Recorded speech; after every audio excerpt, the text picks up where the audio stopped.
Yes, Kenya. Tamu sana, yes, tamu sana. Yes. For a very long period of time now, Raila has been called all sorts of names. He has been branded pork. And we have seen Tangatanga leaders insulting Raila and even calling him pork. That Raila cannot be sold in Mount Kenya. But if what I saw today is anything to go by, then this talk of pork being sold to a Muslim, these are just myths. These are propaganda. So earlier today, ladies and gentlemen, Raila started off his charm offensive of Mount Kenya by holding a press statement by 4 Mount Kenya governors. I want you just to listen to this short clip of these governors as they held their press statement before Raila started his phrase today. Listen to their speech. Yes. After that press statement, the journey started. The journey began. Raila stormed Nyeri County. And one particular place that really attracted a lot of attention was regarding Gachagwa's constituency of Madeira. You can see from those photos that Raila was accorded a warm welcome in Madeira constituency regarding Gachagwa's constituency. So the idea of a pork being sold to a Muslim is just but a myth or a clever propaganda by Tangatanga supporters. And then after that, ladies and gentlemen, Raila went straight away to Murang'a County. And then there again, you can see photos that were shared by Raila's team as he was in Koben in Murang'a. And then again there you can see that this thing of pork being sold to a Muslim is just a myth, or for a very long time, we have been treated to lies. That's Murang'a, Koben. And then finally, ladies and gentlemen, Raila also stormed Githurai as he was now heading back to Nairobi. He also stormed Githurai. And again, you can see those photos there. A huge crowd. No violence at all. No heckling. Another clear indication that maybe the pork all along we have been told was just a myth or a lie. All the skirmishes we have all along been witnessing all along has been stage managed. It has been stage managed. Yes. So, ladies and gentlemen, from this Raila's forays today in Mount Kenya, you can see clearly that the tide is clearly changing. No doubt about that. And why I'm saying the tide might be changing is simply because of this. You can see all the 4 governors, all the 4 notable governors. Nakuru governor, Lee Kinyanjui, accompanied Raila in his forays of Mount Kenya today. Lee Kinyanjui, a very notable Mount Kenya governor. And then also, Laikipia governor, Nderitu Murithi, also accompanied Raila in his forays to Mount Kenya today. In case you don't know who this Murithi Nderitu is, this is a governor who was elected as an independent candidate. He beat Jubilee's candidate for gubernatorial seat in 2017. He contested as an independent candidate and he won the gubernatorial seat. So he's a widely popular person in Laikipia. He accompanied Raila today in his forays in Mount Kenya.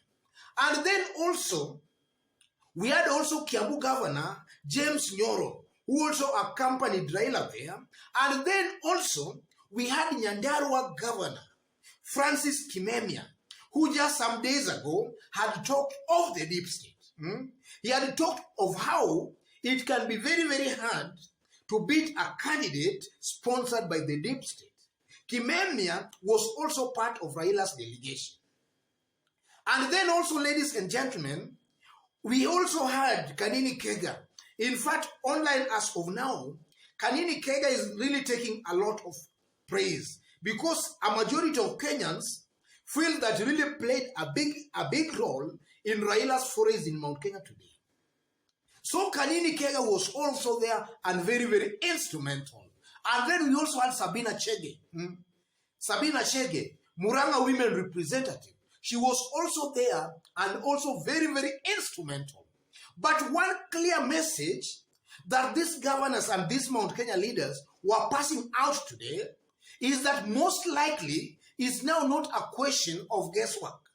It's now certain that these leaders are supporting Raila Amolo Odinga for presidency next year. It's now not a question of guesswork or if they will, but now it's now official that they are throwing their weight behind Raila Amolo Odinga. Yes. And the rallies, the crowds were huge. So, ladies and gentlemen, another thing that is of great interest, why were these governors and these elected leaders, why were they shy before? Before they could not come out that boldly to support Raila Amolo Odinga in broad daylight. It simply means President Uhuru Muigai Kenyatta might have given them a clear hint for them to start marketing Raila Amolo Odinga. Because for a very long time now, William Ruto has been enjoying a field day in Mount Kenya. To a point, he's even dictating to the residents of Mount Kenya who is to be elected senator, governor, MP, and so on and so forth. So from where I sit, I strongly feel that the president was now fed up with this thing. So the president wants to start showing clear direction to the residents of Mount Kenya. And if this forest of Raila Amolo Odinga today is anything to go by, then that's a clear indication that now the president is now very, very serious on supporting Raila Amolo Odinga. It's now not a question of if or when, but it's now supporting Raila Amolo Odinga. Another thing, ladies and gentlemen, that really caught my attention during Raila's forays today in Mount Kenya. In fact, for a very long time, Raila has never done the kind of forays he did today, traversing 3 Mount Kenya counties in a single day. Single day. Being gladly welcomed and being received gladly. Raila has never done that thing before. He has always been only going to one place and then that's over. But for today, he was traversing the counties as he addresses roadside rallies. And in all those rallies, we saw huge crowds. At one point, ladies and gentlemen, there is also a resident of Mount Kenya who actually gifted Raila Odinga with some shoes there. You can see that young man there gifting Raila Amolo Odinga with some shoes. That's just a clear indication that things might be changing. The ground might be changing. And this is why when we were starting, I stated that it will be very, very hard for any combination to beat a Raila Uhuru Kenyatta combination. It will be very, very hard. And I'm saying that without any doubt at all. Even today, let me put it straight and clear. Even today, if Uhuru Kenyatta, not Uhuru Kenyatta, if William Ruto was to team up with Musalia Mudavadi, Kalonzo Musyoka, Wetangula, and all those people, even if they were to team up, and then Uhuru and Raila also team up, it will be very, very hard to beat the duo of Uhuru and Raila Amolo Odinga. I strongly feel, I'm now more convinced than ever that it will be very, very hard for that duo of Uhuru and Raila to be beaten. It will be very hard. You know, for quite some times, the Tangatanga Denisitumbi, they've been trying to sell a narrative that Uhuru is weakening Raila Odinga. That's a narrative they have been trying to sell very, very hard. But from today's events, I don't know what they will be saying next.